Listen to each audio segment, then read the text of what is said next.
I've dedicated the last 5 years of my life to learning everything about short form content.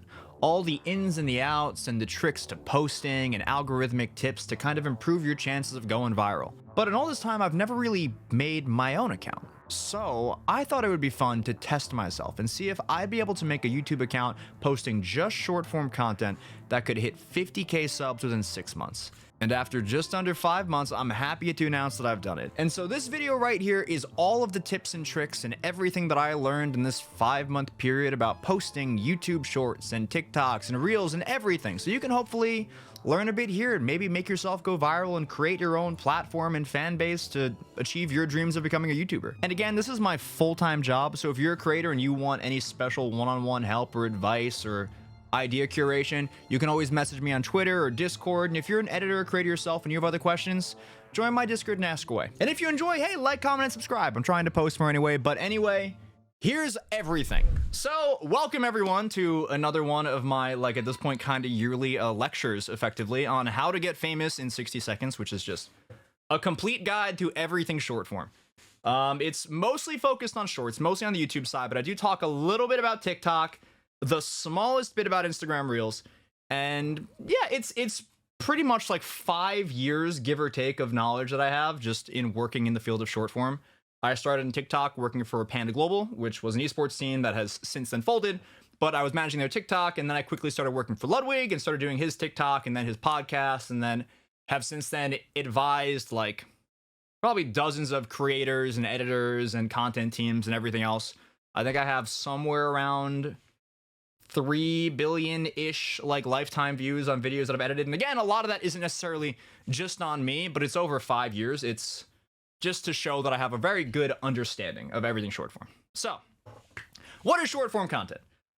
So short form content is any content that is like designed specifically to be consumed via the cell phone. Because I mean, everyone has their phone on them. So it's anything like TikTok, Reels, and YouTube Shorts. And initially, it was anything that was less than 60 seconds specifically. But since then, like, YouTube now has like longer shorts that can be up to 3 minutes long. TikTok, you can upload pretty much straight movies if you want. And Instagram Reels, I don't know. I think it's 1.5 minutes. I could be wrong. I don't really know for sure. But it's that kind of content. It's trying to capture the attention of people who are more mobile, on the go, on the bathroom, any of those possibilities. That's the kind of audience you're fighting for.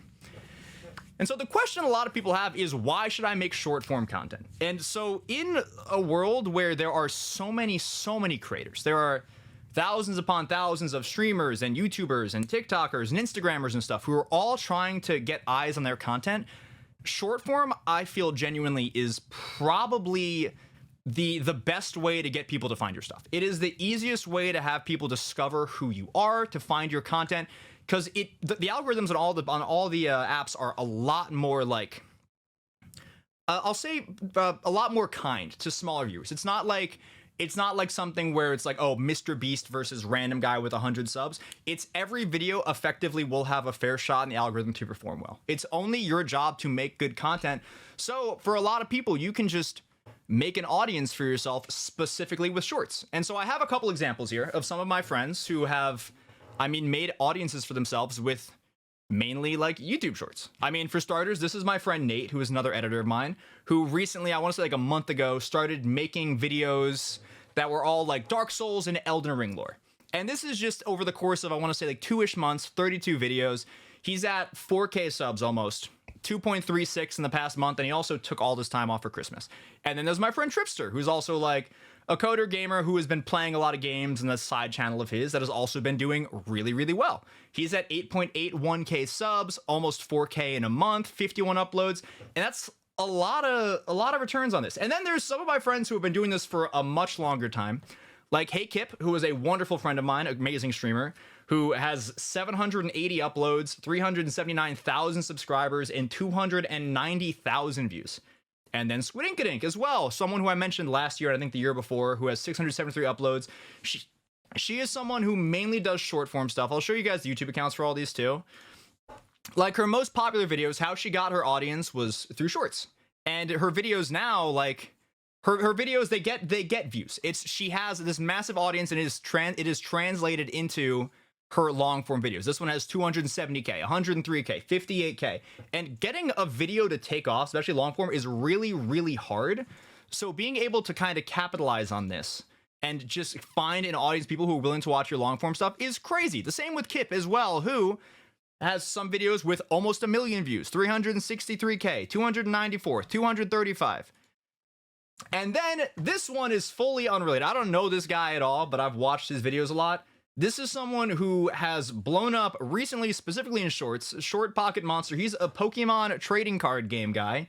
He made this account, I want to say 4 months ago, 5 months ago, and is almost at 1 million subscribers just with shorts. This is a shorts like specific account, really. Like, I cannot explain how crazy this growth is for him specifically.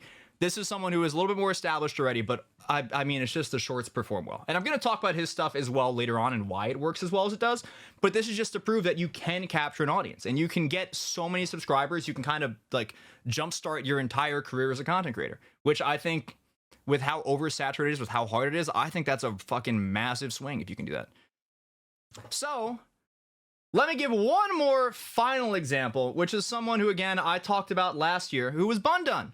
My good friend Bundun, Smasher, Aussie, wonderful person. These are the stats that he had last year. When I did my presentation in like February, March, whenever it was, he had 55K subs, and he had 26,000 of them were in the last 30 days. And I remember I was like, hey, this is someone who's doing it well. Look at his stuff. He's fantastic. He's on top of his shit. This is his stuff today. He's at 1.62 million like subs. This is insane. 70K in the past 30 days. Let me show you his YouTube account, because he also has translated it really well to long form too. 387K view. This isn't even like the most popular one. This is like a new video 6 days ago. 300 and almost 90K, 105K, 120K. Let me sort by popular now. 1.1 million, 646, 484, 482. He got his start through shorts. And he's an amazingly talented creator. He's very funny. His shorts are very well structured, but he did this and he got his audience that way. So if you're someone who is starting off and you're trying to capture an audience, I think shorts is the best way to just kind of get into it. It is so much easier for you as a creator. It's less time to come up with scripts. It is less work to edit like a short. It's because like when you're editing a long video, let's say it's like 8 hours of work, sometimes more, for a singular long video that may or may not perform well because you don't really have an audience to capitalize on it. If you're making shorts, you can sometimes pop them out in like 20 minutes to an hour, maybe a bit longer, but it's still way easier. If you end up wanting to hire an editor, you can, and it is also way cheaper. It is just a much more manageable way, and I think is probably the best way as far as like returns on money and time and creativity to just kind of throw your hat into the ring with shorts. It's way less of a time commitment, you know? So I think it's a great way to do it. And now the next question is, what about big YouTubers? I mean, they already have so many millions of views. Like, what's the point of making shorts? Is there any benefit to this? And the answer to that is yes. It is. You're dumb if you think otherwise. This is Ludwig's stats. I don't want to use too many of his. That's why I made my own account for everything. But these are his stats. This is Ludwig. His like most viewed videos in his channel: 47 million views, 37, 25, 20 million. On like subscribers gained in the past 3 years, 1.6 million of them are from shorts alone. 1.1 is from long form videos. And these are just some of the growth and some of the numbers from individual shorts. He had this one that got him 412,000 subscribers. This one got him 87,000, 80,000. It is such an amazing market. And like for big like creators, you can get more eyes in your content. And in, again, such a saturated market, if you can capture viewers who will watch your stuff and will then go to your long form, you will continuously get a new audience, people who will become loyal to you that will, I mean, keep you rolling for longer. You'll get more people watching your long form, which means more ad money, which means you have more money you can spend on content and editors to make better stuff that you're happy with. There's so much potential for it, you know? I think it is just an amazing like option. And either if you have your own clips channel or whatever, you're uploading shorts to your main channel, I think if you're a big creator and you're not doing it, I think you are genuinely missing out. I think there is no reason not to. You should try to hop on the train, edit them yourselves, or find an editor. There's zero reason not to. But I also wanted to get a little more scientific with things. And I wanted to, you know, have more accurate analytics. I wanted to have stats that were more proper and more correct. And I also kind of wanted to challenge myself. Because the last 2 times I've done this, I've always talked about, oh, yeah, you know, I think I know shorts well enough that I could probably grow an account in like probably within a year, but you know, and then I never ended up doing it. I just kept telling myself that I could, and I kind of had this idea of being able to do it, but never actually went ahead with it.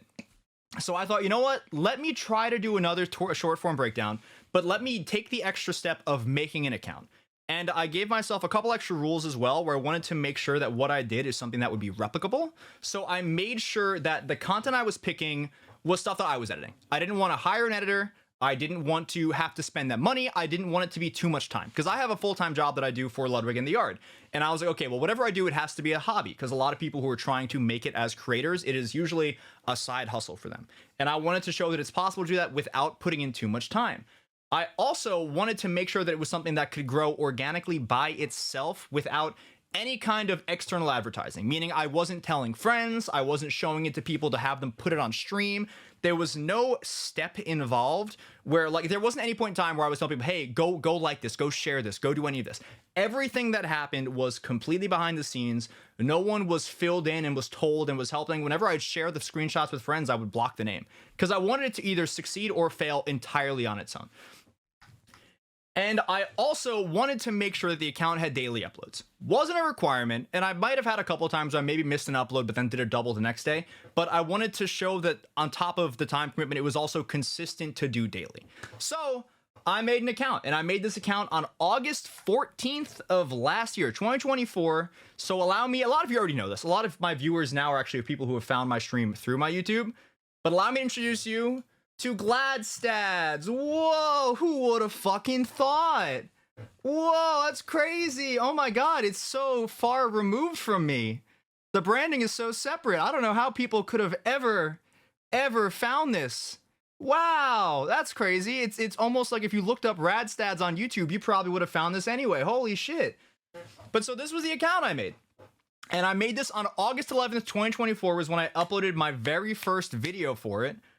It is right now, it's actually at like, I think 49.7k subs. Not a huge deal. I was hoping it would hit 50k because that would have been kind of awesome, but this is the account, and I'll show you guys really quick. This is it. And it's puzzle games. It's very easy content. I'll explain all of it and I'll go into more depth about it. But this is the account. I've got long form videos that have been doing pretty well, 54k, 43k. I've got shorts that have been doing really well. And I kind of wanted to talk about that and explain pretty much just like how I got to that point, what I did, and what I learned about shorts beyond what I already knew. Because again, I've been doing this for 5 years, but being able to use my own like content for it and have my own analytics was probably one of the more eye-opening things for me, because it gave me a better idea of what works when you don't have the big YouTuber buff that just inherently exists in TikTok. Because if I upload a video versus if Ludwig uploads a video, it is very different. Because people know him, people recognize him, they will see his face, and even if they're not immediately enthralled in whatever he's trying to sell them content-wise, they will stick around and watch a little bit longer than if it's some random guy they've never seen before. So let me give like some of the stats and kind of how I started to like, I guess structure the content. So 1 month in, we had 344 subs, 360k views, almost 4k hours watch time. And I was over the moon with this. My entire goal was to by like 1 calendar year hit 25k subs. And I knew the first month was going to be slow, but I was like, this is good. And I used the first month as kind of a little bit of a labbing phase, where I had an idea for the content I wanted to use. I had a rough idea of the niche. So every time I would upload a video, after like 3 days, I would go back and I would look at the data. I would look at the retention. I would see when people stopped watching. I would find how many people watched it versus swiped away, the likes and everything. And I started to find more of a style and a structure that just performed better. So I started to go back, and this is after 30 posts. This is 30 posts. I think I had a couple, oh, I went back, whoops. I had a couple that popped off, but popping off at that point, I think was like 50k or something. So nothing performed crazy. Nothing went super viral. And I started to optimize my stuff. And so then the next month, I was at 10k subs. And I was at 16.8 million views. And I had gained 9.6k subscribers. And I unlocked YouTube monetization, which I didn't think I would do again for like 6 months, because the threshold is you have to get 10 million views in shorts over a 3-month period, which is kind of fucked. But I did it. I was like, okay, cool, interesting. Let me keep going from here. And then 3 months, it was at 26k. It gained 15,000 subscribers. And then 5 months, or just under, this is a few days ago. It's now at 49.7. We're at just under 50k subscribers. We have 15 million views on the month, and the last month has been a lot of like just kind of filler content. It's just been me kind of putting stuff out to make sure I'm still staying uploaded and being on top of it. And it's just kind of whatever. It's not like the most perfect stuff, but it's a lot of the extra things I made in advance of Christmas and the holidays because I didn't want to edit while I was home. So it's not even necessarily the best stuff, but it is still performing well. So I also tried to make a TikTok and Reels account. TikTok is still the algorithm I think I know the best. I admittedly was not great posting on it, but I mean, I got it to 3.4K, 3.2K rather, followers. I have some analytics here to show the viewer base is very different. I'm going to talk about that a little bit more in just a second. But like these are the same videos. For example, this is on TikTok. This video got 18,000 views, had 36% completion rate, and the average watch time was 12 seconds. Here it is on YouTube. This one, I think it ended up with 160K views. It got 22 seconds of duration on 21-second video. So most people completed the video. And here's another one that did pretty well on TikTok. 290K, again, 27 seconds average. This one had 32 seconds, and this one got 2 million views on YouTube. So TikTok did decently well. I wasn't as on top of it, so I don't have as many good analytics on that end, but I can still talk about TikTok, I think, very easily. I don't think I need the statistics on that end specifically. The difference, I mean, I'm going to talk about the difference too. I can explain, I think, how the algorithms work. And then my absolute least favorite fucking platform is Reels. This was an account I made. It's not Radstads. It was just a clipping account I was going to use. I hate this. I hate Instagram Reels. I got 4 followers. My ratio is I'm following 5. I have 4 followers on my account. The videos did okay. I didn't post enough to speak about it. I know to an extent how the algorithm works, but to me, it feels like throwing darts at a board with a blindfold on sometimes. It is fucking weird. It is confusing. I don't really care about it so much, so I can't speak to it as, obviously, as educated as I would like to. Has it been long enough where YouTube is doing the thing where it boosts the shit out of random shorts from forever ago? I will be talking about that, actually. I have no idea what the term is real working. So I do understand to an extent the differences in like the priority again in what all of the short form like applications are looking for. So I could talk about like shorts versus reels versus TikToks. And so short form, for example, if you're posting shorts on YouTube, you have the benefit of an audience of people who watch YouTube videos, people who watch fully produced, structured, narrative-focused content where it has a very clear starting point and a very clear ending point. So people that watch YouTube Shorts are used to structure. So if you are good at telling stories, you are good at making a piece that kind of has this sort of trajectory where it goes up, where there's a clear start and an end point, YouTube Shorts is great for you. TikTok is very different. It is a lot more quick gratification. You have to have people who you are competing for an audience, people who are usually just like walking to class or sitting in their room procrastinating or taking a shit or something just on their phone, can so easily find something else that'll be enjoyable to them because the algorithm just force feeds so much stuff they like. So you're trying to get people hooked quickly and engaged and get them to enjoy and like your content. So it doesn't have to be as structured. You just have to have a really good hook for for TikTok, and you have to be really, really engaging throughout. It's like for TikTok, I don't know if this is exactly the same statistically, but I always looked for a ratio of 1 like per 5 views on TikTok to know if something was going to go viral. I'll talk again a bit more about algorithms in a bit, but that was kind of my target because I wanted people to enjoy the content and keep posting. And Instagram Reels, to my knowledge, it feels like it's a lot more of a community-driven like app or a share-driven app where a lot of the reels that go viral are things that you will be sent by 5 of your friends from high school you haven't talked to in forever, and it'll be like the most lowbrow like shareable content ever. It'll be like a video of a dog in a box, and it's like, hey yo, who put that dog in the box? And it'll have 10 million shares, and the caption will be like, send to 5 friends or the dog explodes, and they'll share it with 5 friends so the dog doesn't explode, and that will make the video go viral because Instagram is like, yes, people are sharing it, this is good. And so that's kind of my read on Reels. That is the only thing I can say about the Reels algorithm. I don't even think it's fully right, but it's content that is shareable or bookmarkable or whatever. That's just how it seems to perform on mine. 1 like to 5 views for YouTube Shorts. So for YouTube Shorts, I kind of say 1 like to 10 views is more so my target, but I will talk again about specifics on what makes the video seem to perform well. I think in actually like the next slides possibly. So how did I pick the niche? So the account that I ended up doing was it's puzzle games. It's puzzle games like A Little to the Left, Storyteller, a handful of others that I've started recording that I haven't edited anything for. I ended up picking this one because I needed to make sure that 1, it was content that I enjoyed.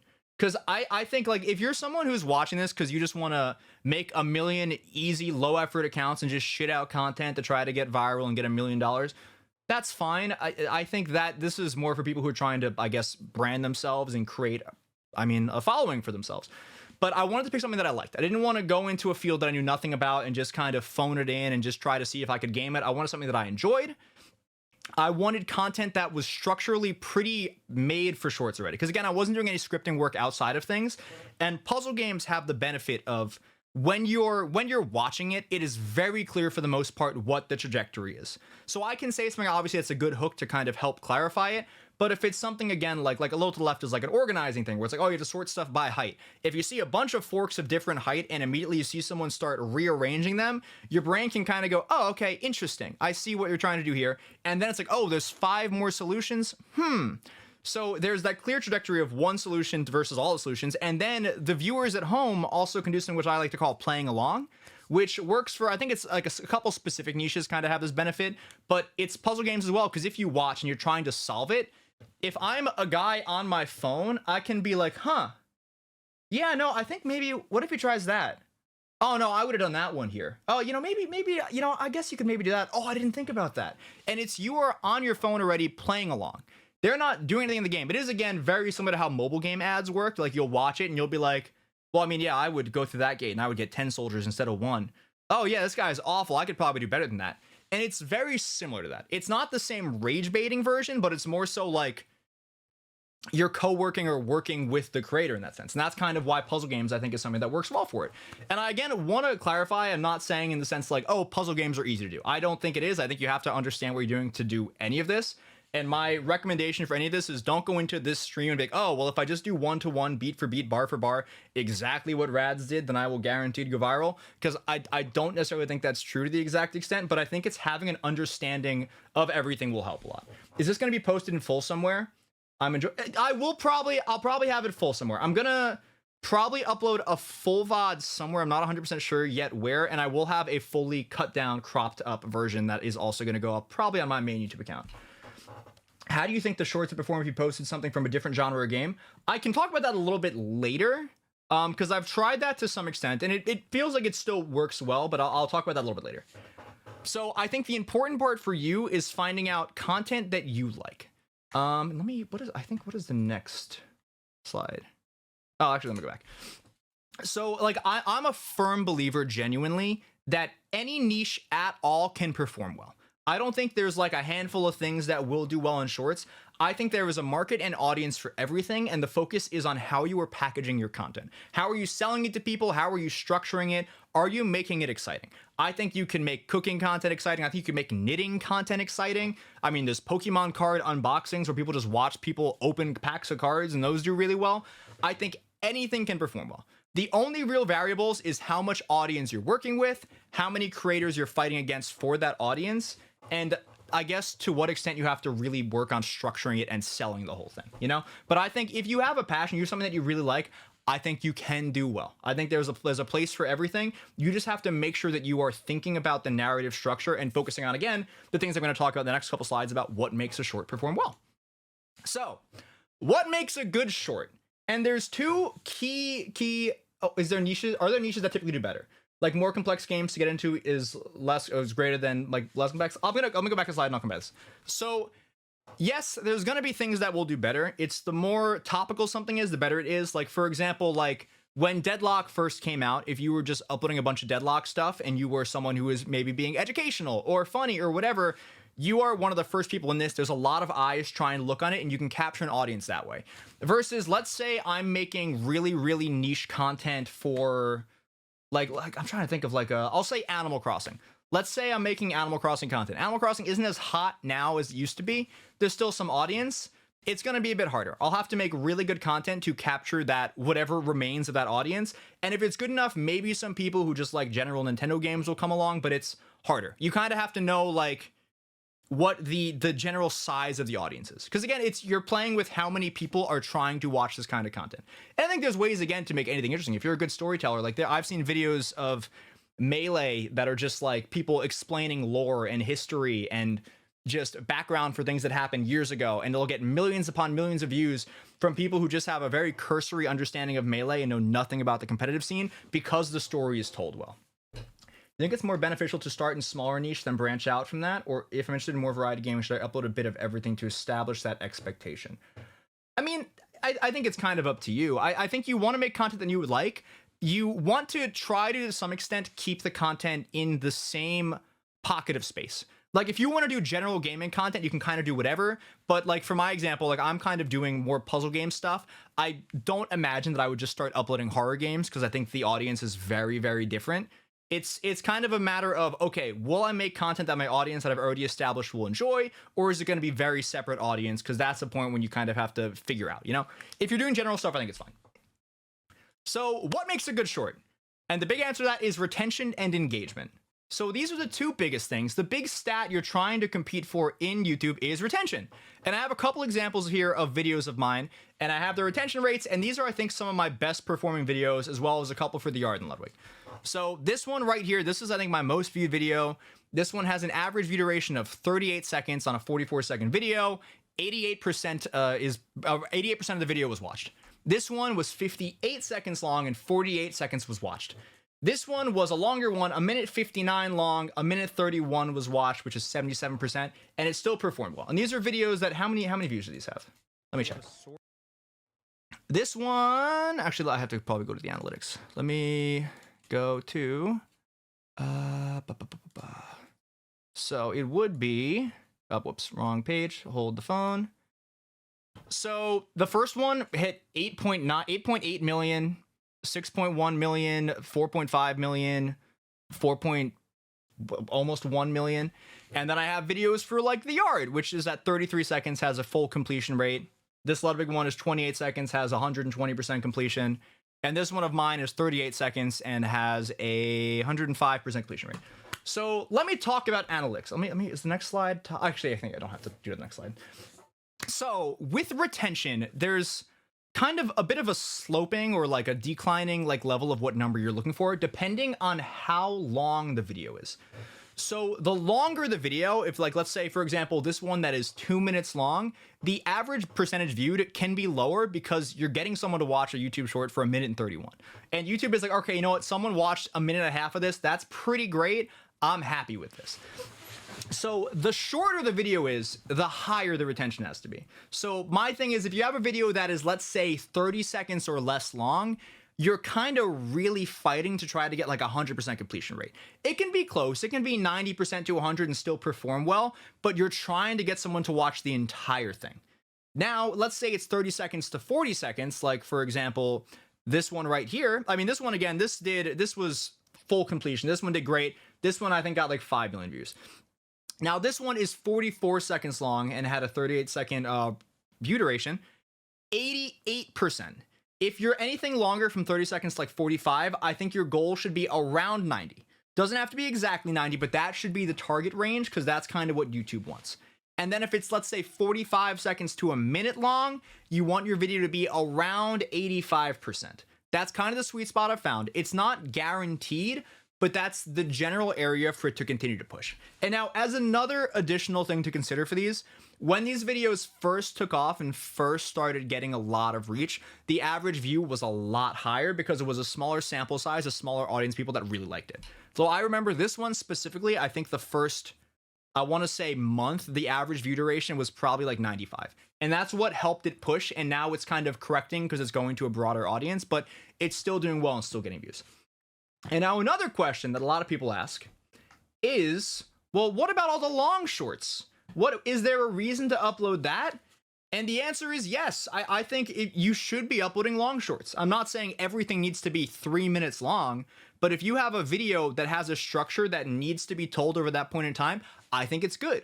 Now, interestingly, for these, it feels like it takes the algorithm a lot longer to sort the video and find out if it is good enough to push or not. So like this one, for example, is the long one I just showed on the last panel. This is a 4.5 million view video now. For the first, I think it was like 10 days, this did nothing. Let me actually see if I can, whoops. Let me actually see if I can find the stats. Also, I have the wrong one there, whoops. So let me. I was gonna check. Yeah, let me go here. Okay, ever see the revenue? It's fine. So this is like for the first like 9 days, it was at 65K. Then it went to 73K, and it kind of didn't pop off until way later, and now it's doing 233,000 views a day, or every 2 days rather, which is just kind of a passive thing it's doing. You know, it's just kind of how it works. It takes a bit more time to find it. The same with this one, which is just a Mario Party clip. This one also took a lot longer to push, and then it started to find its place, and it's still performing well. I've noticed you use a ton of hashtags in the title. Did you find them to be helpful? I will be talking about hashtags in just a little bit, but I think hashtags are pretty helpful. How long do you have to wait through the shonen feeds plateaus before you start getting scared, or is it just over at that point? So I'll talk about the plateaus later. If your views start to like flatline, it is not doomsday. It is not the end of the world. I have videos that flatlined for 20 something days and then took off. There's a number of factors for it. It just kind of exists because of how the algorithm pushes content. I will explain that later, I promise you, but it's not the end of the world. But basically, again, for this, don't post long videos. Don't be afraid to. Don't feel like you have to, but if your story needs the extra couple seconds to a minute, do it. I think there's no reason not to. I think there's a lot of potential for it. I think it can really be great for growth. All right, and let's go to the next piece of information, which I also talked about last year, which is the only views that matter for a video's virality is the views in the shorts feed. This is a video that I uploaded to my account like 2 years ago, my main account, and it is just a tutorial for like Legend of Zelda, just how to duplicate items. It's a 20-second long video. It has 145% average view, 28 seconds long. These metrics by themselves, I would imagine this video to go nuclear. But all of these views are from people who are going to YouTube, maybe in the shorts feed, and typing in how to duplicate items Breath of the Wild. Or Tears of the Kingdom, rather. And then they watch my video, they watch the entire thing because they're trying to do the glitch with it, and then they go about their day. Because this isn't in the shorts feed, this isn't into an audience of people who are trying to consume it, and it's the people who are specifically finding it, it doesn't help. The main thing to focus on is shorts feeds views. If you get a lot of other stuff, it's great. It means you will kind of consistently keep getting views and people trying to look this stuff up. Like this video, I think still gets like 1,000 some odd views every 3 days or something, even though it's outdated. It just won't go viral the same way. It's not going to get pushed. It's very different. Just know that the shorts feed is all that really matters. So the question is, how do you optimize the retention? And now I think there's actually a number of ways to do that. I think the first one is the hook in the narrative. So I've talked about this before. I think when it comes to YouTube Shorts and any kind of short form content in general, you don't have the benefit of a title and thumbnail like you do when you're looking in your YouTube subscriber feed or homepage. You're not going to see someone who's kind of scrolling through and they see a thumbnail that looks interesting and the title is, I spent $1 million to do this thing. And I think if you're like, again, without that, you're kind of more so at the mercy of whoever is stumbling upon your content. So one of the things that you have to do is you have to use the first 2, 3 to 4 seconds to sell your video to someone. You have to set the scene. Because you are catching someone who is, again, on their phone, scrolling through. If they get bored or they don't care, they can scroll and find another 3 videos that will hook them faster and more efficiently in seconds. There is nothing stopping someone. They don't have the same like viewer dedication. Like if you click on YouTube video, you're more likely to sit through it versus if I'm scrolling and stumble upon something from someone I don't know. I'll just scroll. If I get bored, I scroll. And this is how I do it. I'm sure you guys probably the same way with TikTok and YouTube. The second you stop caring, you scroll. So your job is to sell someone the idea. Make it sound exciting. Make a general idea for this is the starting point. This is what we're trying to do. And it doesn't have to be as clear as I'm going to spend $1 million on Amazon. It's something more so structured to like, here's the video. I'm doing this. Can I do this thing? Here's this challenge. And it can be applied to any niche. And so I have a couple of examples here I'm going to watch with everyone. I'll explain. We're just going to mainly watch the intro for it. I don't think we have to watch the entire thing. But let me just go through here and watch them one at a time. So this is my friend Bird, who I was talking about earlier, who made his Dark Souls lore video. And we're just going to watch his, and I want you to focus on like the first 4 seconds. I'm not going to watch the entire thing, but here's just the initial hook. This is the rarest item in Dark Souls. Some people think the rarest items in the game are boss weapons, but unless you're an idiot who googled how get Oh, well, it's This is the rarest item in We'll play it Dark again. Souls. Some people think the rarest items in the game are boss weapons, but unless you're an idiot who googled how to get Moonlit Greatsword after killing Seath, they're fairly easy to get. So this video, really easy to understand the concept. The video itself is about... This is the rarest item. This is the rarest item in Dark Souls. If you like Dark Souls and you want to know the rarest item, you have your answer. You have a video that is very easily selling you the idea.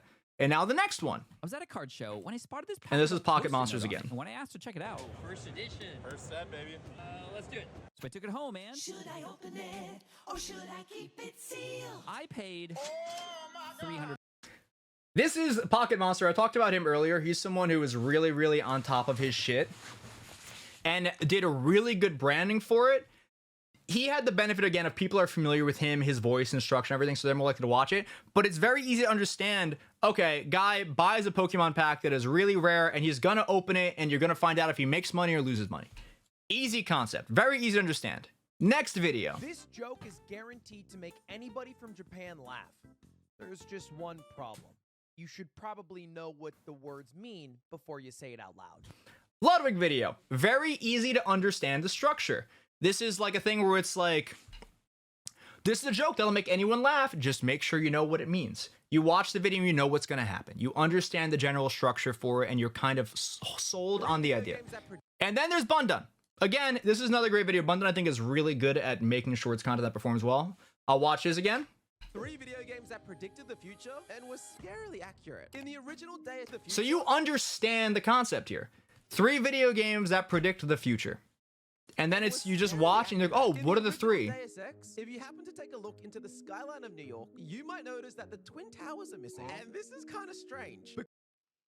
Interesting. You understand the concept. It's also funny, I think, for him, because he picked a really good first one. So someone who's watching is on the fence. They hear that and they're like, oh, that's a kind of a crazy thing. Oh my God. And then they'll watch the rest of it.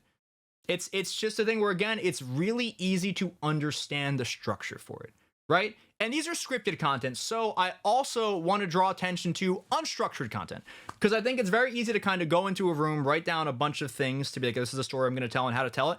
But it doesn't always have to be like that. And for a lot of streamers who are trying to make their clips into, again, shorts or TikToks, you can just take your stuff and edit it raw. You can upload content. Let me like go through these. This is mine. This is, again, I'm just going to play this intro out. It's, again, puzzle game. This is the long one. I'll show you guys like 10 seconds of it. We got to sort forks by something. My first thought always, let's rank them by size. Very easy. Nothing crazy at all, but you understand, okay, we're sorting forks. We're trying to do something. I get one solution, and then there's a million other ones that you get to see. So people watch that and they are sold the concept, you know? They find out what is like, all right, I think I want to watch more of this. And I think that's kind of good. And let me show you again 3 more examples, because I want to make sure everything I'm covered is helpful for everyone, to show that it's not just specific things that can work. This one. Show you this. This is pirate software. This is $94,605.75. That was the bill. That was the bill, chat. But then guess what happened? This is Mr. YouTube Shorts, 2.5 million subscribers, whatever it is, and they're all just stream moments that he cuts down. And he, again, is someone who has the benefit of, he's a big user at this point. People see him and they have more trust in him, so they're more likely to watch. But he shows you big number. And even though he's not showing you or explaining exactly what it is at first, To show you this. You see this right here? there's a giant number on screen. What the fuck is going on? And then he explains that it's the healthcare, it's insurance. And then he talks about how insurance That works. was the bill. He talks about how the American healthcare system works, which is a crazy thing to, again, go viral on like YouTube for it. But he has I think this has like 20 million views. Very structured, easy stream moment, has a really, really clear trajectory. Next one. This is someone who, again, I think this is a really good example for anyone who is a gaming streamer who wants to make shorts but doesn't know how to convert their content. If your stuff isn't well contained, you can do stuff like this. And Wolves is someone who, like, he's playing A Quiet Place. It's all reaction. He'll go through very funny back and forth. You're engaged in the cutscene because you don't really know what's happening.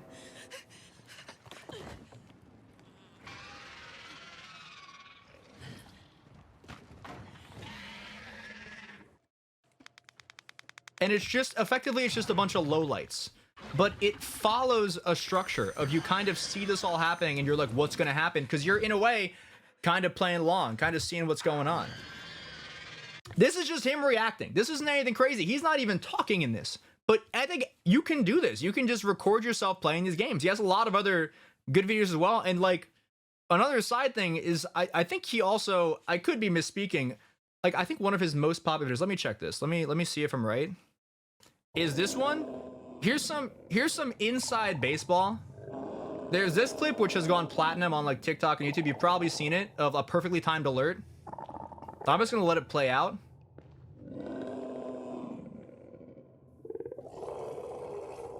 You're blind.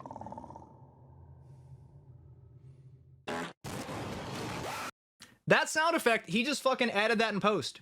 Because here's another fun fact, a fun thing you can do, believe it or not. You can re-record stuff offline and pretend to stream content if you want. I mean, I fucking did that on my TikTok. I made a video about raw dogging a flight, and I pretended I was streaming because I knew it would make it more engaging that way. You can do that. You can just kind of do a little bit of stuff to play with it and make it more exciting. You can kind of alter a structure that way.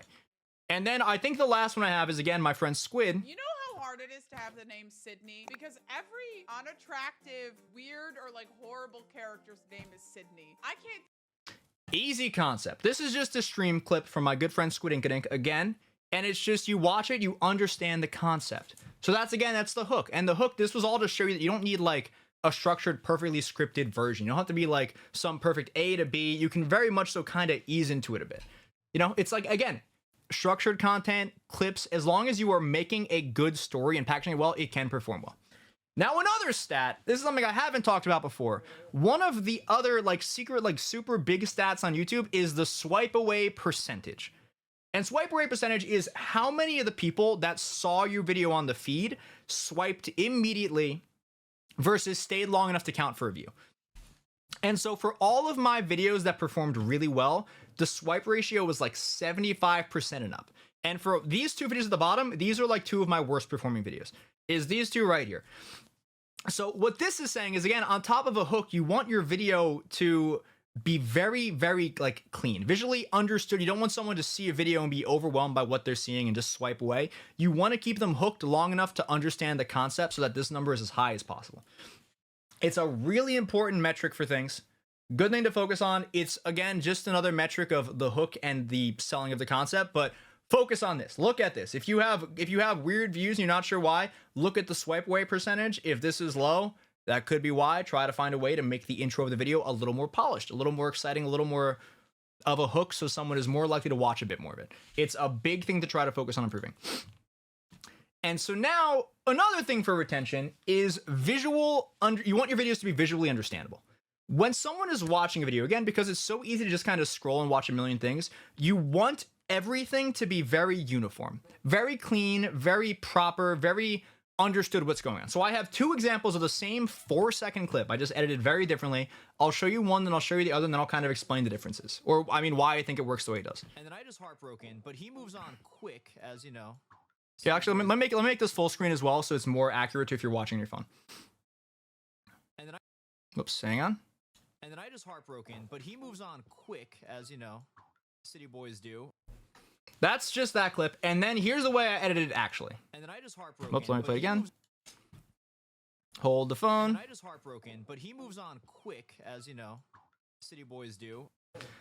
Very minor differences. Now, one of the things that you want to focus on here is when you're editing your video, again, it is someone who is watching on their phone.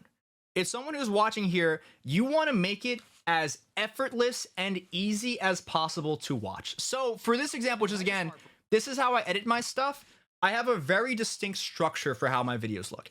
And again, I'm not saying if you copy the structure, this is exactly how it's going to perform well, but I think you need to understand visually what happens when someone is watching a video.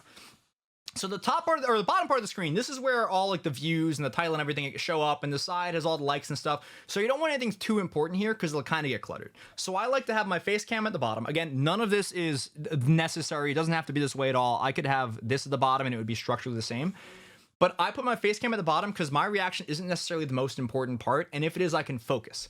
The gameplay is directly above it, and all of the movement of everything that happens is directly in the middle. So when you're watching it, your eyes are naturally going to go towards whatever is moving. And in this case, it's the subtitles. So when you're watching a video, your eye is naturally going to look right here. So you can very easily, whoops, why is it doubling? Why is it doubling? All right, ignoring that. Night is heartbroken. So you'll look here. Quick, as you know, City Boys.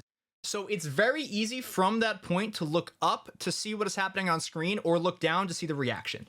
Versus this one, where again, the subtitles are all over the place. If you're trying to watch what's happening down here in this lower third, and you see a movement here, you look here. Up, now you go down here. Up, now you're back up here. Now you're up here again.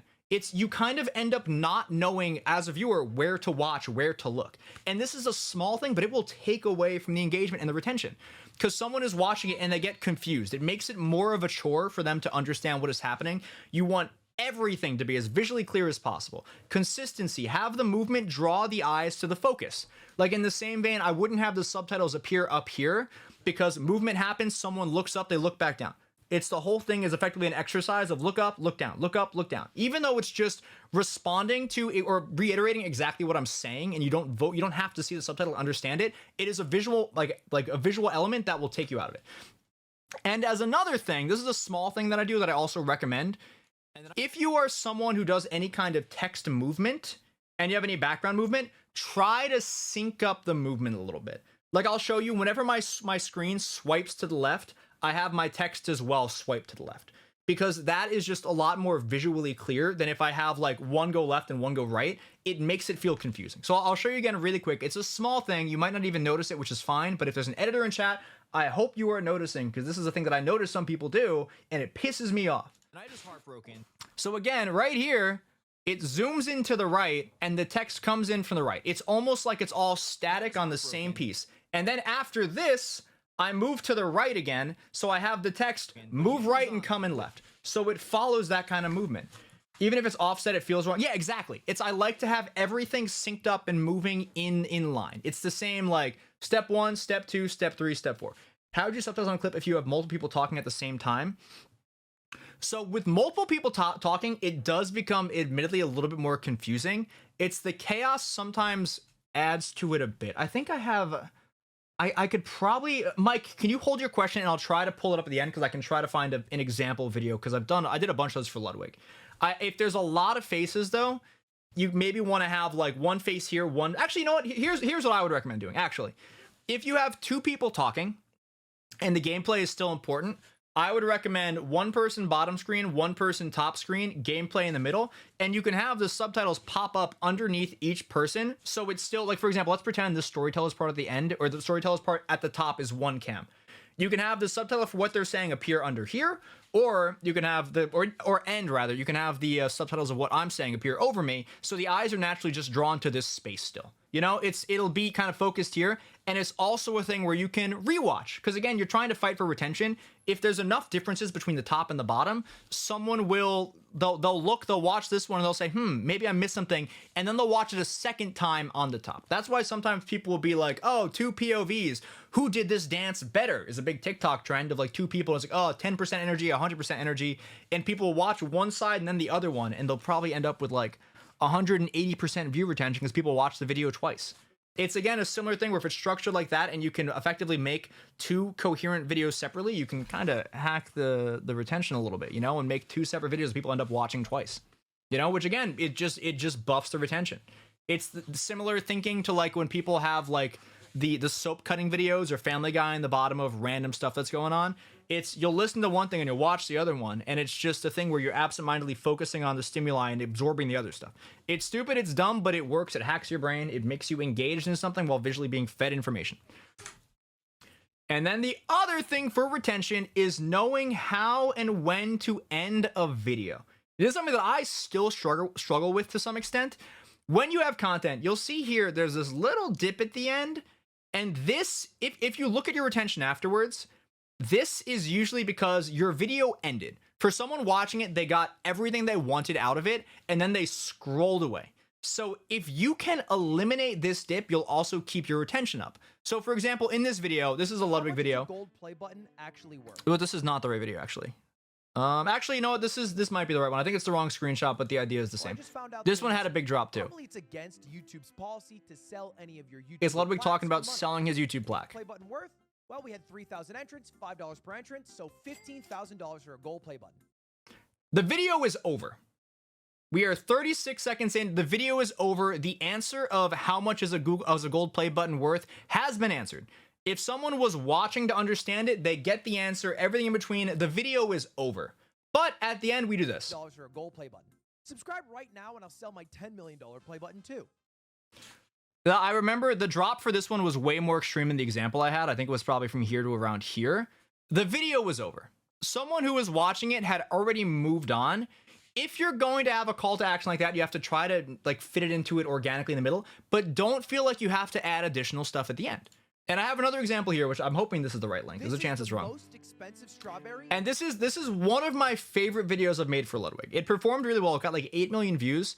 I'm gonna show you guys. I'll show you guys the concept for it. I'll explain why I'm really happy with how it came out, and I'll show you guys the end because this one also had a little bit of a drop off. This is the most expensive strawberry in the world. Easy concept. Most expensive strawberry in the world. $500, and it's grown in a small. Explaining farm. more lore. They only make 10 of these strawberries every year. Talking about it. To the question, is it worth it?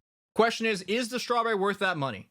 So at the end, I'll just let the video play out actually. Also, if you subscribe right now, I'll try this $50,000 call to action. melon, also grown in Japan. This didn't affect the call to action. America, by the way, that they shove with like hormones. Oh wow, doesn't smell like anything.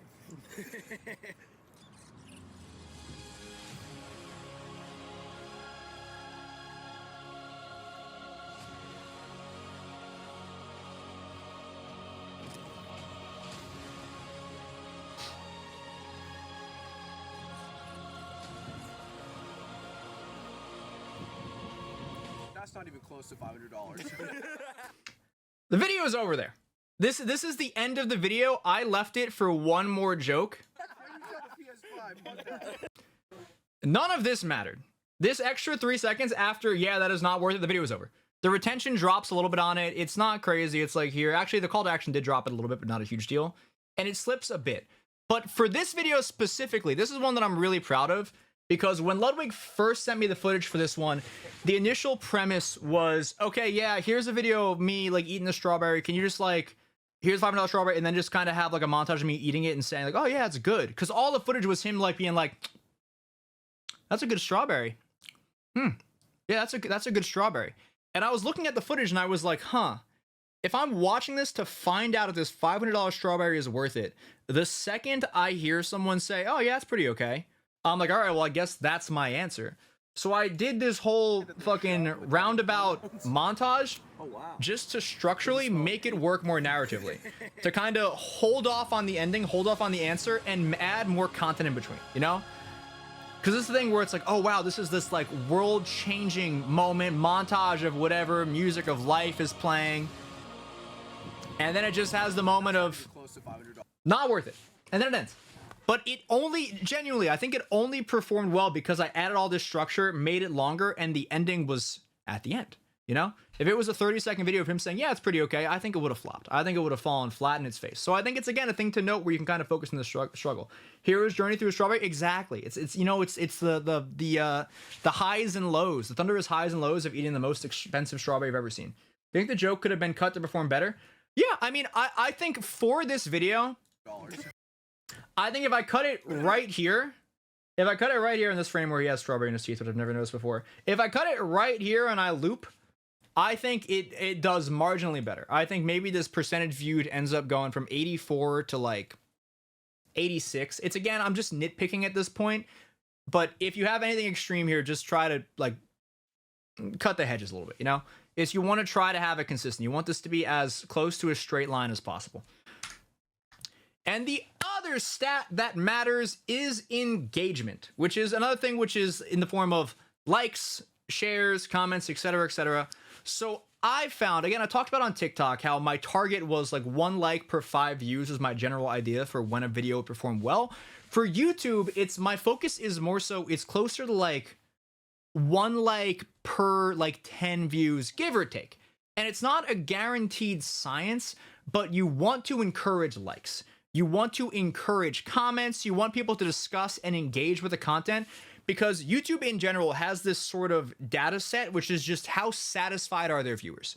If someone watches your content, are they enjoying it? Are they liking it? Are they having a good time? Because if someone watches, let's say, a full 1 minute long short, and then they just scroll away, they don't like it, and that's how most people are, they're not satisfied. So you could have 100% engagement on a video with 1,000 views. YouTube will not recommend it if it doesn't get any likes. Because that's just an indicator of, oh, I like this video, I'm going to like it. I'm going to subscribe. I enjoyed it. I watched this for a minute. I'm satisfied. Because they don't want people to spend their time and not care. Comments over likes are both equally priority. I think they're both good. I don't have an exact level for what is more important, but I think you want any kind of engagement you can, you know?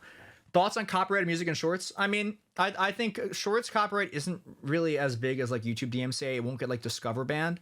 You can go ahead and do it. If you're trying to make money, sometimes they'll cut your earnings, but you can kind of do whatever you want. It's kind of the Wild West out there with YouTube because it's not like you don't really get DMCA'd as much for putting music on a short. I still recommend using stuff that is royalty free or free to use, but like if you gotta use like a 5-second clip for like a bit, it's a lot more forgiving on that end. So one of the big questions is, how do I comment the Radstads kid and my cat as we speak? I mean, hey, you can get it done. So how do you encourage engagement in your video? And this is a pretty big question. How do you encourage engagement? Well, one of the big things you can do is a call to action. And a call to action is something like this. Hey, if you're watching my stream and you don't follow, why don't you follow? Or hey, if you have a Twitch Prime, why don't you Prime? And this is, I promise, only one of the 2 times that I will be shilling my stream. Thank you very much.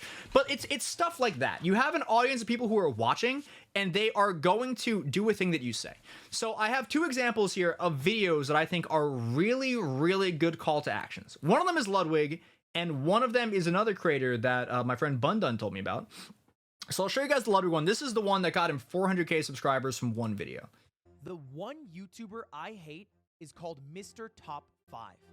Okay, hate's a little far, but they are my arch rival. Why? Well, let me give you some context. I grew up in New Hampshire, Setting the which scene. is a really small state that you probably can't find on a map. I grew up in a smaller town in New Hampshire called Hollis, with less than 10,000 Setting the scene. people who live there. Small Now, town. When I left Hollis, I thought I'd be the most successful YouTuber who grew up in that town. This was his And goal. I was, until Fortnite came out. And one kid from Hollis, New Hampshire grew up to be a successful Fortnite YouTuber with more subscribers than me. So do me a favor and subscribe right now so I can beat the one. So this video is effectively, the entire thing is a call to action.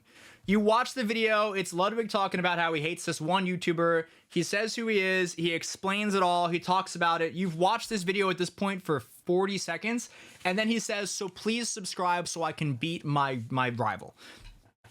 That is a perfectly done call to action in my eyes, because you're creating you're creating a reason for someone to do it. If you say, hey, subscribe to my video, people aren't really going to listen, but if you can give them a reason of, hey, I'm trying to do this thing to beat my enemy, help me win this fight, they're more likely to do it. This video also as well, you might have noticed, I do this sometimes, kind of depends. Subscribe right now so I can beat the one YouTuber I hate. It has a loop, which is another little secret for retention stuff. I didn't talk about it as much this time, but at the end of the video as well, if you're worried about that little dip, you can put a little loop in there. If you're doing scripted content, it's really easy to kind of script something in Do me a favor and just subscribe record right this all now in advance. So I can beat the one Here, easy starting point of the one YouTuber, easy ending point, flows in smoothly. So what happens here, again with the loop, I'll talk about this really briefly. If you're watching this, there's a chance you might not notice the video has looped until you're a second in. Because this feels like it just keeps flowing. And subscribe right now so I can beat the one YouTuber I hate is called. So you might not realize it's starting over until here. Which at that point, you're now getting an average like view duration of like 108%, which is big. You know, it's that extra second is kind of a huge deal. And so that's one example of a really good call to action. I think these are the best ones. And then, as an even crazier statistic, this is a video that is 17.3 million views, comparable in views, that has almost 1 million subs. It might have at this point generated this guy 1 million views, and I'm going to show you this one as well. It's been about 1.5 years since I made these outlines for a massive terraforming project in my world, and I just have not had the motivation to do it. I'm gonna need so much dirt and other materials, but I had a little idea to motivate myself to get started on this project. Did you know I can see how many people subscribe to me from a specific video? So, for every single one of you that subscribes to me from this short, I'm gonna mine 50 blocks of dirt. That means if I get 50,000 people to sub from this, I'm gonna need to mine 2.5 million blocks. Just for reference, this is what 2.5 million blocks looks like. But that's never gonna happen. I mean, 50K would be literally insane, right? Here's this video. It's just Minecraft content where, again, the entire concept is, hey, for every sub, you will directly do a thing. This is really good call to action stuff. I think there's a lot of potential for pieces like this in various spaces. And I'm not saying you have to do it, because sometimes you end up with a lot of viewers who don't really care to watch your stuff. But again, this guy has probably at this point has gotten like a golden play button from one video alone, which is insane. Again, this is a really good call to action. Now, sometimes you won't be able to easily bake a call to action into your video, and that's okay. So what I do as well, because my stuff, there's not really an easy way for me to say, hey, subscribe to my content without it feeling like it's taken away from my videos. So I haven't yet. I'll maybe figure it out eventually, but I haven't at this point. So what I do is I will, in my videos, I'll put a little something like this. Very subtle. Again, it's around the focal point, so people see the movement, they'll look up at it, they'll see it, and then it doesn't distract from the video. It doesn't take away from the video. It is nothing crazy, over the top, it's just here. And I'll have one, maybe two of these pop up depending on the length of just kind of various whatever, just saying like and subscribe for more. And that's one thing I do. And the second thing I do is I will put like a comment like this. I'll pin a comment like this, like, hey, if you enjoy this, here's the game. If you want to see more, maybe subscribe, do this. I'm trying to do this. I set a goal, I'll give a reason, and I'll either pin it or I won't. And so what this does is putting it in the comments, there's a benefit of it takes nothing away from the video. If someone watched the video, don't check the comments, this takes away nothing. They're not going to be distracted. It's not going to worry them. But if they check the comments, there's like two benefits. One, it's the people who look at comments are people who are more likely to engage with your stuff outside of it. They're people who like your stuff enough to consider leaving their own remarks or to respond to the community or to read what other people are saying about your stuff. So if they are going that far, they are already taking one more step that is closer to getting them subscribed. So if they see this and they're like, wow, that was a good video, and they see this comment, there's someone who's like, you know what? Yeah, you know what? Maybe I will subscribe. And they do it that way. And there's also another secret little, like, secret sauce is what I call it for everything short form. And that's comments, which I think legitimately, I think is like one of the most broken things for buffing your retention is comments. Is if you can get people to comment and discuss things. And I'm not saying put in every day, oh, make sure you comment, but... And this is an example here. Let me see if I can show you guys what. Let me just go to shorts here. Let me. Okay, if I. You know what? I'm just gonna actually. Do I have another one here? No, I think I closed that tab. Whoops. Hold the phone. I'm gonna show you guys what the benefit is. So you guys know how I was talking about how retention is really, really big and super important. So it's not sharp at all. One of these secret things is, and I believe here. So there's a video playing right now, and there's comments.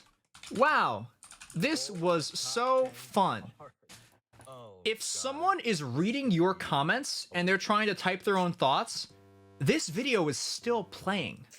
So let's say, for example, someone watches 1 minute and 25 seconds of your video and they go to type something like, wow, that was awesome. Video ended, they pull up the comments, wow, that was so cool. Can't wait for the next part. And let's say they comment this and then they scroll to see what other people do. While they are doing all of this, the video is playing. While they are doing this, they're now 13 more seconds in. Their retention is going to be over 100% because they are trying to engage. You see, like there's people who are trying to react to what is happening are going to buff your retention numbers, and they're going to give you engagement, which is a crazy buff. Weren't you going to be a neurologist? I was supposed to be a surgeon or like something like that. Yeah, so now this is the same. If you think about it, Loco, it's very similar. So if you can get people to comment, you can also buff your retention and your engagement, and maybe there'll be some kind of discussion that will buff it again. And it's also, again, as Ryan, you talked about like the rage baiting, you can legitimately, I've had times for Panda Global where some of the most popular videos on our TikTok were videos of, I think, Esam playing fucking Minecraft Steve, doing some whatever the fuck zero to death combo he's done 1 billion times, and they would have like 3 million views with 100K likes and 25 billion comments. Because someone will comment something like, LOL, Steve is lame. And then someone will read the comments and go like, actually, Steve is really cool. And then you end up with an argument of people who are fighting in this TikTok thread that is completely unreasonable to talk in, who are just watching a video, getting their attention to like 500%, typing up a fucking essay that no one else is going to read. It will just make it perform better. It's the retention goes up, the engagement goes up. It's why it's a lot of time. It's also, if you comment on a video, it's also a really strong indicator in the algorithm that you like the content, which is why a lot of people talk about on TikTok or Twitter, especially, also has similar things. They'll see something stupid and they'll be like, yeah, no, this is just objectively wrong. What are you doing? And then the algorithm, because it's not smart enough to detect if it's positive or negative interaction, will say, this person commented. That's a pretty good indicator that they want more of this content. And it'll start showing you 1 billion more things about it. And I mean, a good example of this is if you ever been on Twitter and you fucking argued with anyone ever, like let someone drops the stupidest take you've ever seen and you reply to it, there is a very good chance the next time you open your For You page on Twitter, you will see like 3 tweets by them just spawning in because it's like, hey, you like this, right? You comment, you fucked with this guy, right? You told this guy to stop being racist, so we're going to show you his stuff because you replied to him, which means that you guys are the same. And it's like, no. And that's just how the algorithms work. You know, it's just stuff like that. It will get people to see more of your stuff. The quote retweet dunk into who to follow combo. Yeah, no, yeah. You dunk on someone, you ratio them on Twitter, and then Twitter is like, hey, I think you guys would be really good friends. And it's like, are you sure? And it's like, no, but, you know, maybe. And next up this is more algorithmic stuff, and this is guiding your content.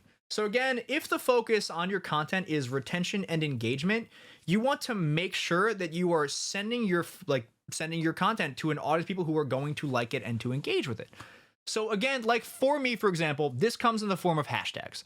So with all of my videos, with all of with all of my videos, I use 3 hashtags in the title, which kind of depends. I put one that is the name of the game, just to kind of capture that audience, people who like that.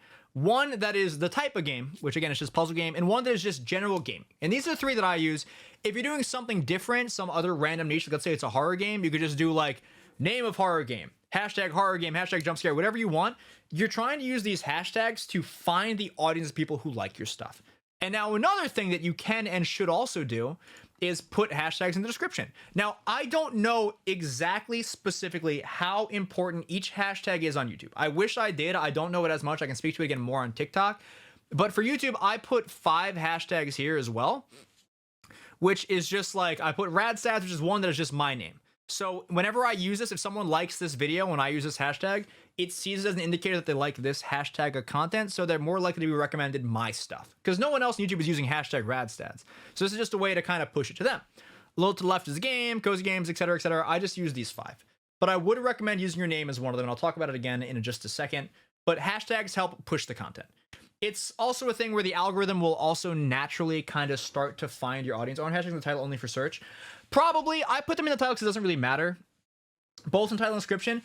So this is why I do it this way. So if like here's the thing. If you're gonna watch a short, how often do you give a fuck about the title? If you're in like the shorts feed, I don't even see the title right now. This one just says do not check this out. I don't fucking care. Yo, actually still. This is just a whatever thing. The title doesn't fucking matter. I'm not gonna this isn't really a make or break moment for this short. I will just kind of see what's happening. If I'm engaged, I'm engaged. If not, I'm not. So if the title is kind of long, it's less of a factor than like, let's say on like TikTok. Like again, like this is just here. It's the title. It's just kind of whatever. You see this, you understand that the hashtags are irrelevant. It's not important. It's not going to hurt things. So I put 3 there and I put 5 in the description. If it's just for search, that's fine. Because people that are looking up the game are more likely to find me and then they'll subscribe because they like my content and then they'll be more likely to see my stuff anyway. So that's why I do it. It helps to guide it, you know? Unless you're searching for it, I feel like. And we already went over search doesn't help growth too well. Rip to my name being a hashtag with underscore I have. It's Fazzy. Sorry again. No, you're good, Swifty. I think I understand what you mean. So effectively, it's like if you're searching for something, it's just an indicator. It helps push the content to that audience. It's a small thing. If people are searching and finding your stuff, it won't affect the virality, but like it will make it perform. It will make them like subscribe to your stuff, and then they will more likely see your videos authentically on their feed, is what I was trying to say. If I misspoke, I apologize. I'll probably clarify this again. And if I said anything confusing, by the way, or I mixed you up in that last second, let me know. I'm happy to clarify anything. I might have just talked into a circle there or completely contradicted myself. So let me know. Just let me know. I mean, I'm also going to have the full video up on YouTube at some point soon-ish, and then a trimmed version of it as well. So the content will be out here. I mean, the VOD I might keep up, or I might just close it until I have the YouTube video up, but we'll see. But again, you can just throw hashtags in. And let me as well talk about, I just kind of said this, 3 pages deep into Notepad. Well, I'm also excited to see what you guys write. I hope you guys are learning from this. Again, I did this all because I wanted to help people learn, so I'm glad people are also taking notes from it. But all right, next thing. Let me talk specifically about hashtags on TikTok. I believe this is how they still work. I could be wrong because I've been a little more out of touch with TikTok stuff. But the way hashtags worked on TikTok was a strong indicator for like guiding content. And the way it worked was I always told people to use 3 to 5 hashtags, because this is a graphic I made for the last time I did it. The way the content is pushed on TikTok is it looks at all of the metadata. You upload a video and you have like a description of, oh, this is me playing Fall Guys. And then you have hashtag For You page, hashtag streamer, hashtag Fall Guys. What'll happen is TikTok will try to find the best audience based on the information that it is seeing. If it's seeing the hashtags, the music, whatever else, it'll go, okay, cool. And it'll find like a group of, let's say, 1,000 people. And it will push this video to this 1,000 people. And if, let's say, like half of them like it, it'll push it to 10,000 people. And then if half of them like it, it'll push it to 20,000. It'll kind of keep pushing it and pushing it and pushing it. And it will guide it to a group of people until it gets to a point that the returns are lower. But you want to make sure you're using precise hashtags. Because if you use hashtag For You page, which every single person uses, like let's say your content is hyper specific. Let's say it's Street Fighter. Very small audience. If you use hashtag For You page, it's going to take, let's say, 75% of the people it's going to show the first wave of the content to are going to be people who like hashtag For You page content. Because there's so many more of them on TikTok, it's way easier to find that audience. And most of them won't give a fuck about Street Fighter. So if you're using hashtags that are this broad and open, congratulations, you have shot yourself in the foot. There's no benefit. You've just wasted your initial audience by trying to be too broad, throwing in random shit that doesn't relate, when you should be trying to hone in. So again, the more like applicable or the more understood and accepted your content is, like let's say it's Valorant content. You do hashtag Valorant, hashtag gaming, the average person who plays video games will know what Valorant is. So they are more likely to watch the video even if they don't care about it. They'll check it out. Same with League of Legends, one that people know.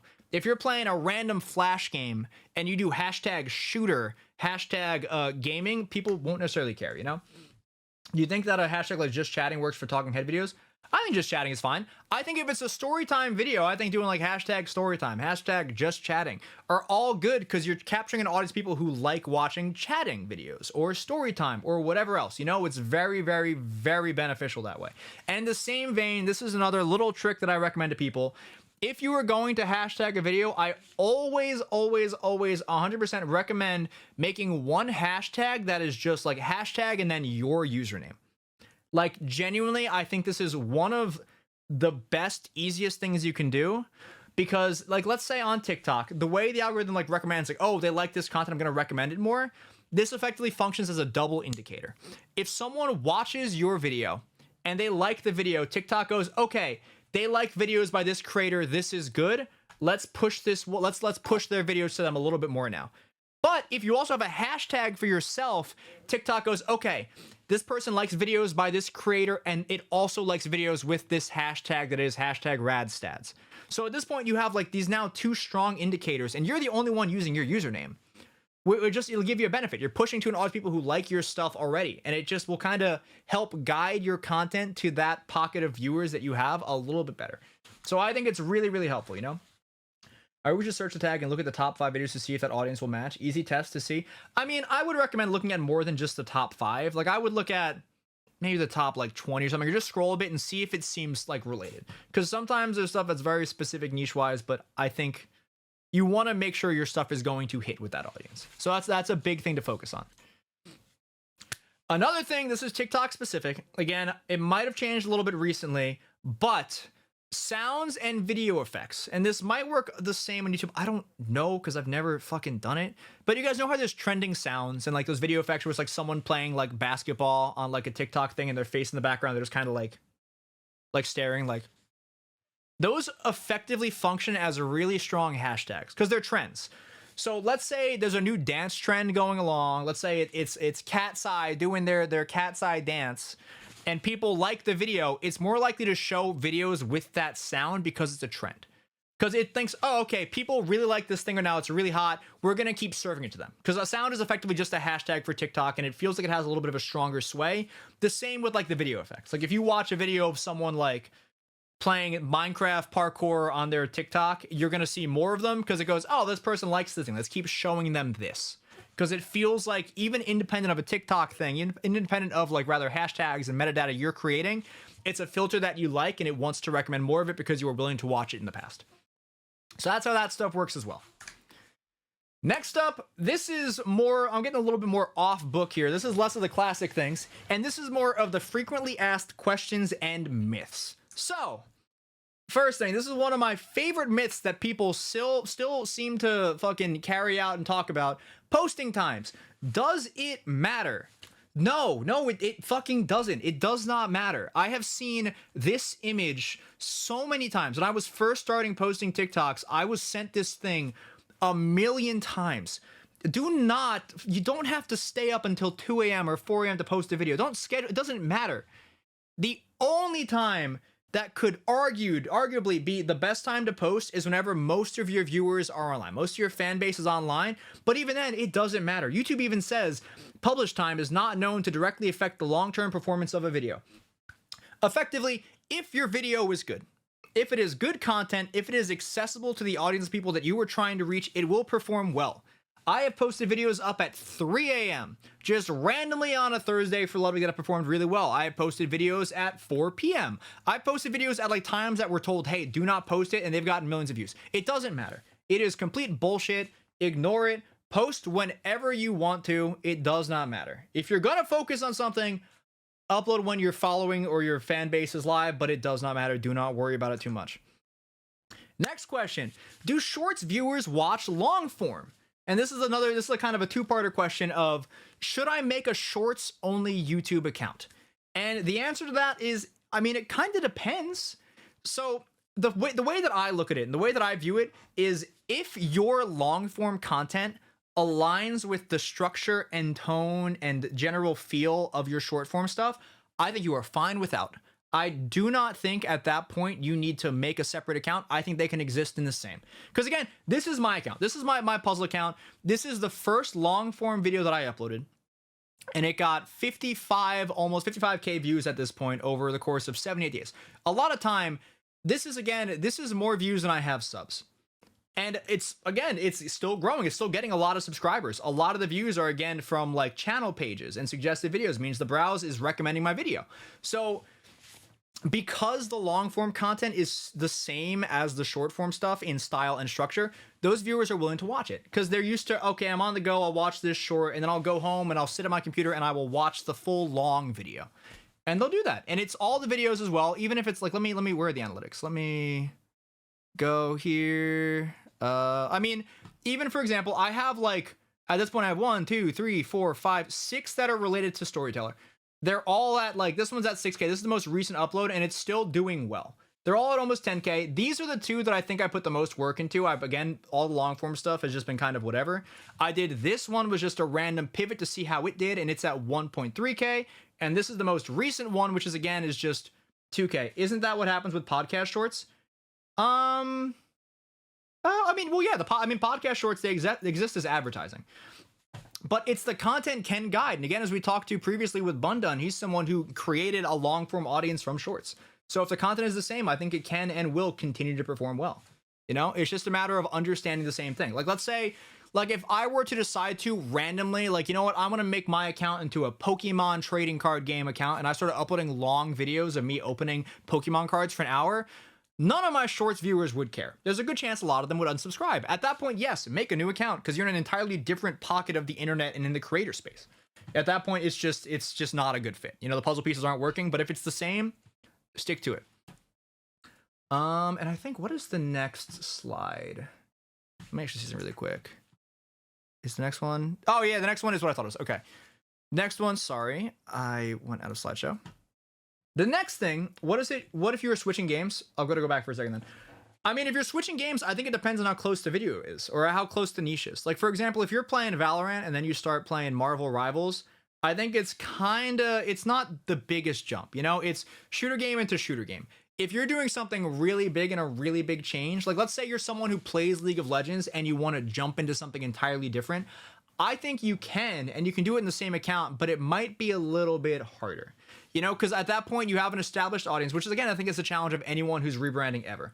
Valorant to Minecraft, I think it's possible. I think Swifts, I think if your personality is still one of the big selling points and is coming through, I think there is still very much so a way to overcome this, but you might have to deal with the challenge of the algorithm having to refine your place in it for a little bit. Because again, it takes a bit of time for YouTube to know where your audience is, who to recommend your stuff to.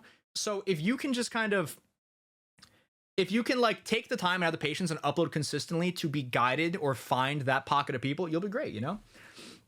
Do you think you can intentionally build an audience that is interested in your personality? Yeah, you can. Yeah, I think 100% you can.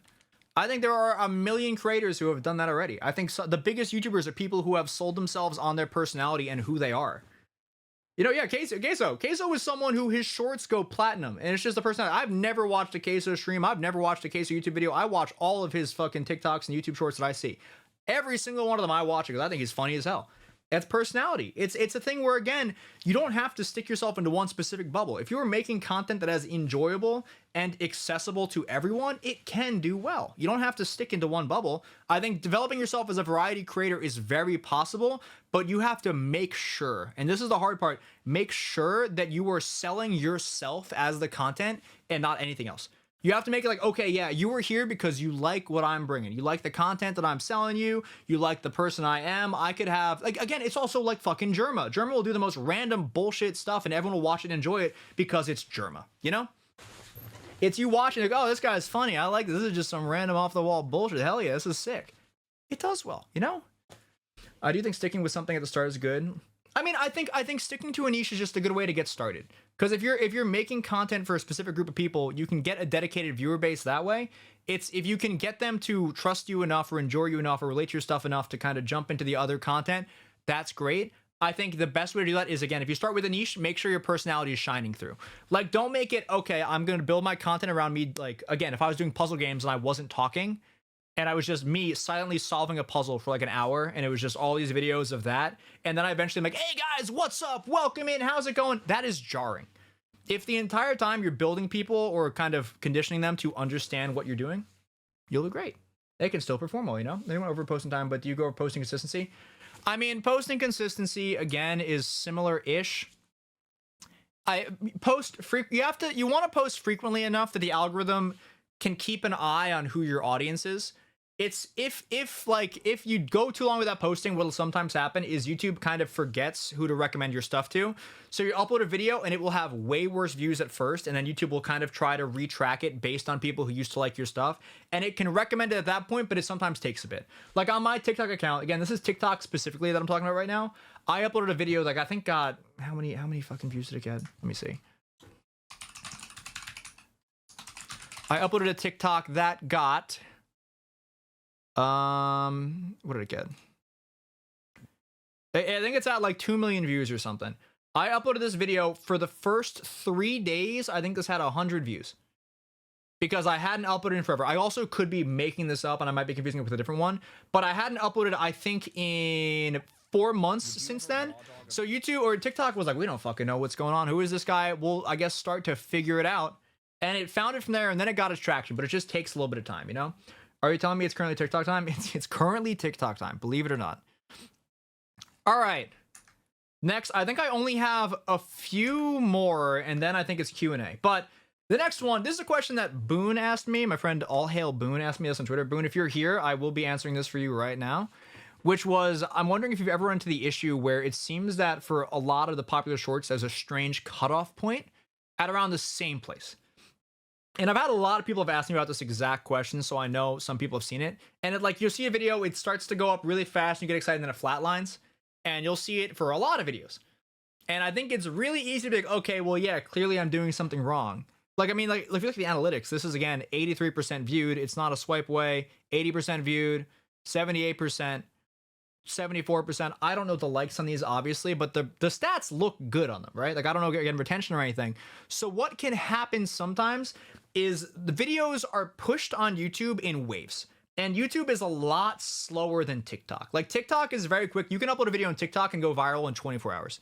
You can have a video that has 10 million views within, like, 3 days. YouTube, that is very, very rarely going to happen. Usually it's a lot more of a slow burn. So YouTube does the same thing again as TikTok, where it will send your video out to a pocket of people. Let's say it sends it to 10,000 people, and it will study the analytics and stuff like, okay, cool. So 80% of them really like this video. People are watching it, and it'll wait a bit and it'll kind of process the data and it'll be, all right, cool. Let's send it out to another group of people. And I have here 2 examples of videos of my own where this happened. This one, I don't have the link to it, but this one, I think for 7 or 8 days was at 18K views, which is, again, very similar to this one. Flatline, and then it started to take off and ended up getting to like 4 million. This is one of my more popular ones. And then this one as well, which is a lot more visual over a bit of a less of a, I think, a time frame, because this one I think is like 100 and something days. Where again, flatline, this number I think is again like 20K, and then it jumped up to probably like, I think 400K or something. It's nothing, oh no, 100K, sorry, I lied. It's nothing insane, but it's still got growth.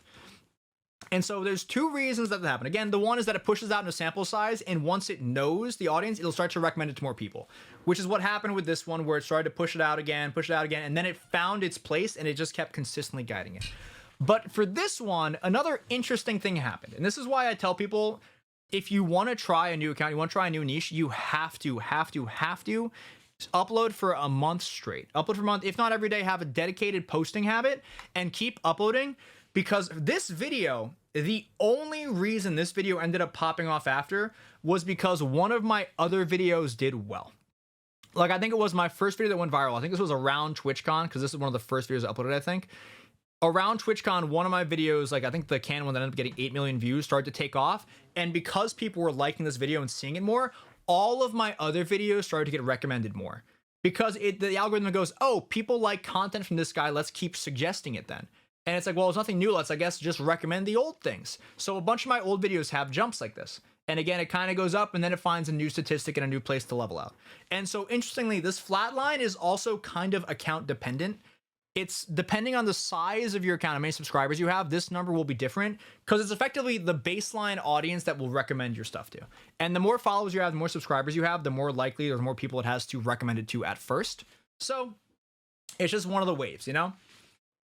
Is that clarifying things in the plateauing people? Does this make sense? Are we good? Any questions? Any questions?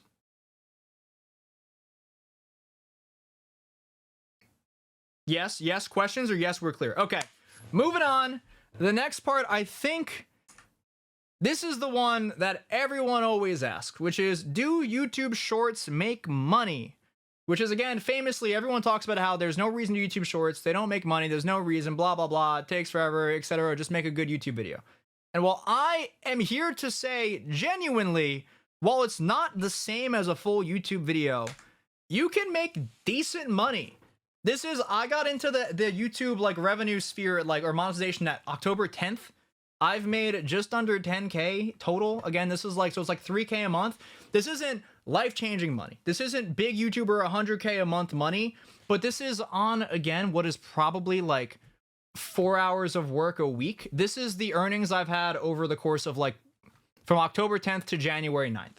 This is just Radstads. This is all, I mean, there's some long-form stuff as well that has performed pretty well. I think some of the videos that have gotten like I think I can show the stats afterwards, but this is the earnings. So again, while it's not this like some insane amount, if you're a big YouTuber, you're not going to make shorts, make, yes, finally, I'm set forever. But if you're a small creator, if you're someone who, again, is maybe like, you're like, oh, I don't really have enough time to edit, like hire an editor, you could just put this money back into hiring an editor or doing any other amount of stuff. This can go into your content. This can go into whatever you need, you know? This is enough money to kind of keep things funded. Like, I actually, on my own account, I've hired an editor who's up like editing like a video a week for me, just to kind of see how that goes, because I want to keep giving this YouTube account like a whole push, you know? Yeah, no, that's what I'm saying. So if it's you can use this money if like, let's say you're someone who like you don't have a big Twitch audience like myself. I don't make a lot of money off of subs every month, but YouTube is now this whole monetization thing. So again, it's like there's money to be made. Again, I'm not saying you're gonna make billions of dollars, and I'm sure there are ways you can make content farms and make AI slop that make you billions of dollars. And if you want to do that, I'm not gonna tell you not to, but I mean, hey, do your thing. You know, there's stuff to be made, and you can again invest it into yourself to kind of keep it growing, you know? This is me. All of this is just me editing this myself. Again, this is probably at most 5 hours a week of work. Might even be less than that, because I can probably edit a short for myself in around 20 minutes. Not a big time commitment for this, you know? And this can now, I can put it into an editor and I can have more consistent stuff. And this is in 60 million views. Again, I forgot this was here. I didn't mean to make this pop up after. But next one. Cursing is a question people ask me about all the time. Should I give a fuck? Should I care? Should I not curse? I mean, it's whatever. It's like, my recommendation to people is, if you are going to curse, on TikTok specifically, if you are going to curse, I always recommend do not caption the curse. If you want to keep it there, if it's important for the video for whatever reason, just upload the video and have the curse censored, because at worst, what TikTok will do is they will mute the sound. So the video will still be there and it'll exist, but it'll just have no sound. It won't get pushed or whatever, but you don't get a strike against your account. So then what you can do is you can go back, censor the curse, and re-upload it, and it is like nothing has changed.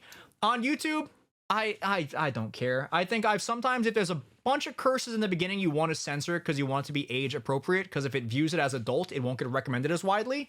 So if you're cursing a million times, you're saying fuck 15 times in the first 3 seconds, maybe don't. If you're ripping, like, if you're just saying like fuck, bitch, whatever, maybe don't in the first 5 seconds. Maybe after 10 seconds, you're probably fine, but just, yeah, it's whatever. I just recommend censoring it as far as text goes. Avoid overuse of it, because that's when YouTube will start to age restrict your content, which will hurt the push for it. But as long as you're not using a crazy amount of stuff, you're fine. Does a bleep get the same? No, you can bleep stuff. Bleeping is fine. I don't think YouTube is like built to be like, oh, you bleeped a word, how dare you? We're gonna smite you. Like, you just don't overuse your curses. Don't go crazy. Don't get custom and invent like a new slur. That's just not gonna be helpful for anyone. Just don't do that, okay? Next up, is shadow banning real? I've heard that for the, wait, let me go back. I've heard that for the long term, the first minute of a video, YouTube doesn't like, well, I mean, yeah, long form videos, YouTube doesn't want cursing. I think in the first 15 seconds, you can have no cursing, and for the first like minute, you can't say fuck or something. And you also can't say the C word ever. If YouTube detects the C word, it is like, nope, into the bin with you. We're fucking, get the hell out of here. You're gone. We're going to show this to nobody. Good luck. I hope you think about what you've said. It's kind of biased against Australians if you think about it, but hey. Is shadow banning real? This is another question. And my answer to that, yeah, it's like whatever. Wait, hang on 1 second. I just got sent a hamster with a gun. Mo, I'm sorry, Mo. We got to talk to them. We got to let you guys, we got to free the Aussies, you know? But is shadow banning real? Nah, not really. I mean, on TikTok, people are like, I got shadow banned. I had 3 videos go viral and now I get no views. What is happening is, look at your retention, look at your likes. You're probably making content that the people who you gained as viewers didn't like or didn't relate to. So, you know, that's probably maybe, you know, problem 1. And then it's like, the other one is like, for YouTube, what kind of happens sometimes, and I've had this happen before as well, where people are like, hey, I had this video that had no views for forever and I don't know why. Oops.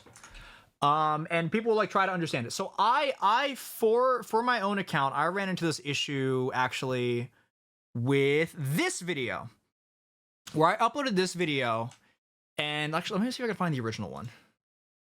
I uploaded one that got, I think, literally no views.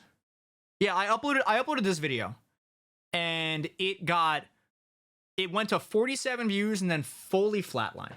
And I had no idea why. I didn't know what caused it. I couldn't figure it out, but it just fully tanked. And I was like, that's weird. This is way less than I usually get, huh? And so what I did is, I think, let me see. We have to line up everything with the mirror. Did I think I just changed the intro slightly. We have to line up everything with the mirror. Maybe I didn't change anything, actually. You go here, actually. I changed like nothing, rather. The video, for whatever reason, wasn't getting recommended. No one was seeing it. And I looked and I was like, I don't know what's going on here. So I think after like one day, I think I fully took the video down. I made some slight change. I think I cropped the end or changed the music or something, and I re-uploaded it. And the video is now 1.7 million views. So if you feel like a video is stuck in purgatory, make sure that you're not like ripping curses in the start. Maybe change the music a bit so it knows it's different and just try it again. And again, this is a video that also didn't pop off until the 6th day. It was at 28K. It was pretty flatline, then it kind of started popping off. So if you think that happens, just upload it again. Usually it's not a real true shadow ban. It's sometimes stuff just gets stuck in purgatory. And it's weird and it's frustrating, but it's not the end of the world, you know? So that's shadow banning. And then perhaps most importantly, the Twitch Prime, you know? So that's it. That's the entire thing. If you enjoyed the stream, if you found this helpful and you would like to, again, no obligation. If you have a Prime, maybe drop a Prime. You could subscribe. You could do whatever. That is all of the prepared ranting that I have. That is an hour and 30 minutes of me talking way too loud, hurting my vocal cords. I can actually feel my voice starting to go a little bit. No obligation to. But if you enjoyed and you got anything out of it and you could spare a sub, if not now, maybe in a couple months when you are all wildly successful YouTubers, maybe drop a sub.